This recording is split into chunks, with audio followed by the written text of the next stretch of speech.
Modern metal tones, pitch-shifted, dissonant, modulated, can't always be played like traditional guitar riffs. In this video, I'll show you how to write riffs with effects programming first, just like Buster Oderholm and Darko US did. This video developed spontaneously while I was recording Darko US riff. This riff led me to a territory where the guitar effect shapes the guitar tone, and therefore the guitar playing technique has to adjust to that as well. And this is something new and very cool.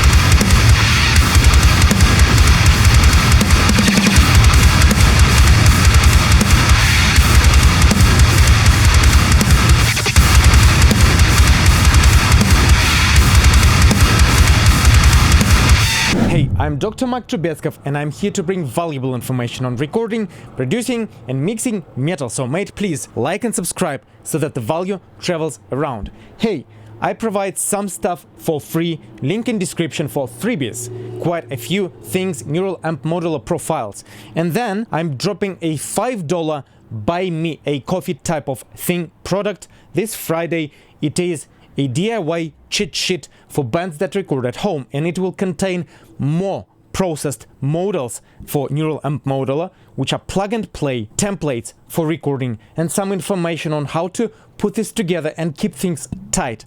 So if you're interested, please follow the link in description for that.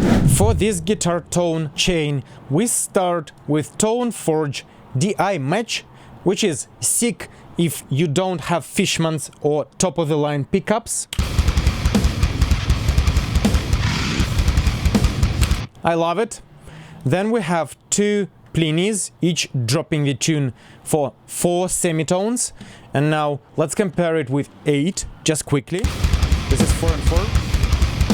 It's a single instance of 8. Back to 4 now. To me it sounds much clearer.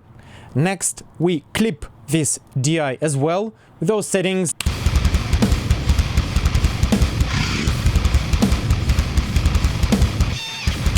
More pushed as well.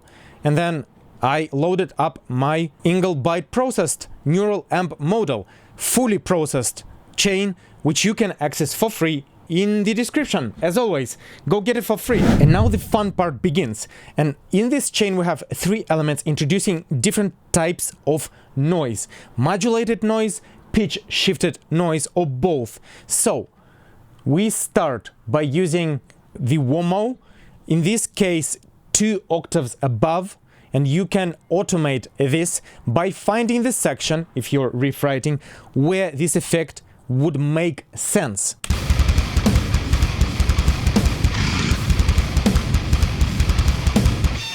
Another element is the tremolo by Pecheneg. Link in description as well. It is a free plugin and I found it very cool on guitars. You can alter the modulation, creating even crazier patterns, and this sounds choppy and just fun. If you don't want to artificially copy every subdivision of your 16th or 32nd note for that stuttering effect, you can use this plugin instead for a slightly different but very cool result. And also we have the ring shifter,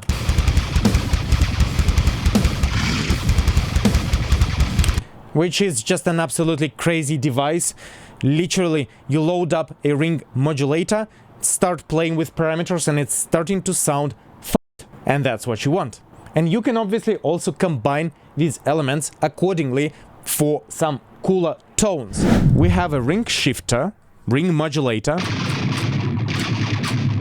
You can make weird and really aggressive noises with it. You can make all sort of noises just out of nothing. Next is Pecheneg tremolo. This thing here on the DI. Again, you can make all sorts of cool moving noises. In this case, you can change the note. Maybe you want 30-second notes. can sound cool. And this now becomes your musical element that you can insert into a certain part of the riff. Finally, we have the Whammo. Yes, I have it in a demo mode because I don't own this plugin, and that's really cool. I should buy it. You can automate this without your context in mind yet. Maybe you have a drum groove and bass groove, and now you can find spots in which you wanna insert which of the effects.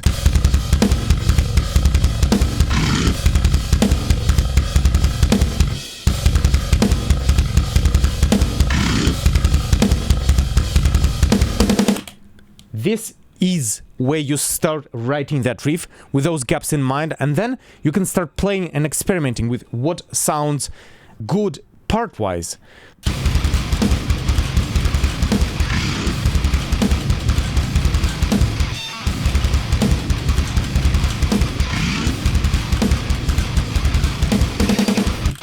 And now I'm going to disable those plugins altogether and show you how I would play it without those options and tones available for me. And I can tell you it will sound absolutely out of place right away.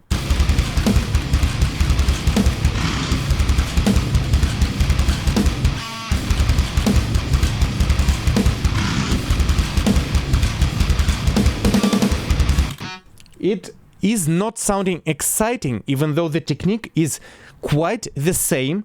Having those plugins, they filter a lot of low end out, especially the tremolo, and so your missed notes become cool noises apparently.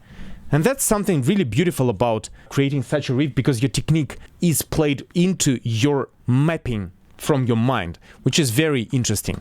You can also mute some parts of the guitar riff altogether with volume automation, because then it will help you to perform into the next riff. Silence is needed in that gap, and you can automate that as well. Hey, I hope that you find this video informative, and this is something that I've been really excited about, and I just started experimenting with it now. So I'm open to your feedback as always, but I hope that this inspires you to write new riffs in a new way that you haven't tried before, and these plugins seem sick for it. I'm Dr. Trubetskov, grateful for your time here, appreciate you, and until next time, take care.